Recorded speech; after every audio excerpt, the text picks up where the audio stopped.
Ikaw lamang aking kanlungan, sa piling mo ako'y mananahan, pagkat ikaw lamang aking kalakasan. Sa piling mo tagumpay ko'y naranasan.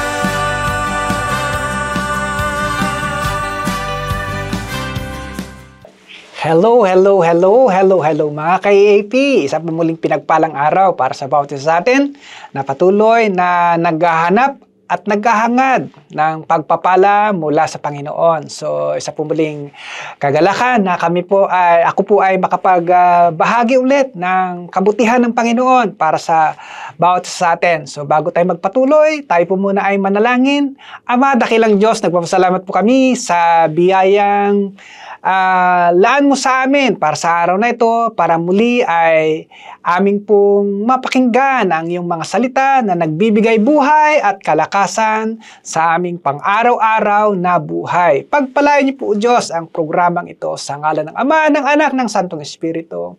Amen and amen. So, kumusta po ang mga buhay-buhay po natin, mga ka-EAP? At salamat sa Panginoon na sa bawat araw ay may laging laan na mabuting bagay ang Panginoon para sa bawat isang naghahanap at naghahangad ng kanyang pagpapala. Of course, napakahalaga po yung naghahangad at hinahanap-hanap ang Panginoon kasi sila lamang daw po ang mga nakakasumpong at nakakaranas ng kanyang pagpapalang inilalaan sa ating buhay araw-araw. Totoo nga naman po, kahit po nakalatag na po lahat ang mga biyaya at pagpapala ng Panginoon, kung ikaw naman mismo individual ay hindi mo rin naman hinahangad o hinahanap-hanap, so wala rin pong saysay. Kaya napakahalaga po yung ganun pong attitude po natin pagdating po sa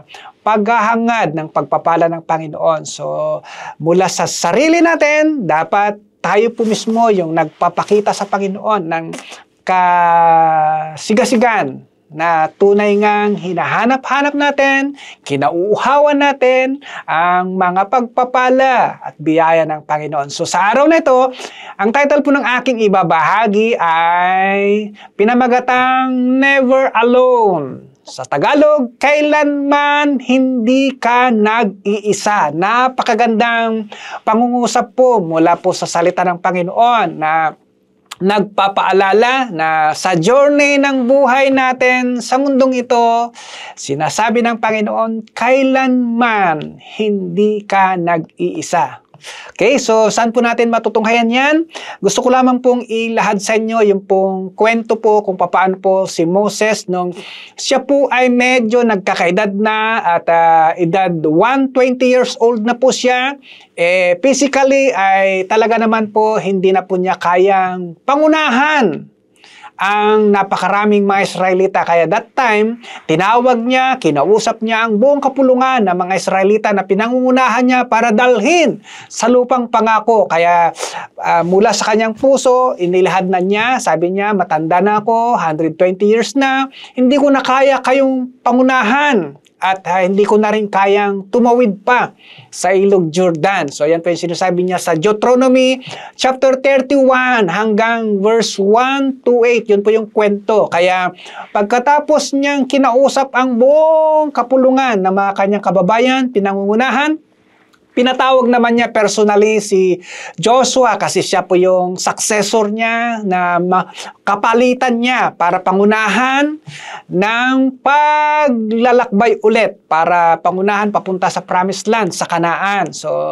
inulit-uli ni Moses yung salitang verse 6, sabi niya, magpakatatag kayo at magpakatapang, huwag kayong matatakot sa kanila dahil ang Panginoon na inyong Diyos ay kasama ninyo, hindi niya kayo iiwan o pababayaan man. So yan po yung general na pangungusap po ni Moses sa kanyang mga kababayan. Inulit niya po iyon sa verse 8 nung si Joshua na yung kanyang kausap. Sabi niya sa verse 8, pangungunahan ka ng Panginoon at sasamahan ka niya.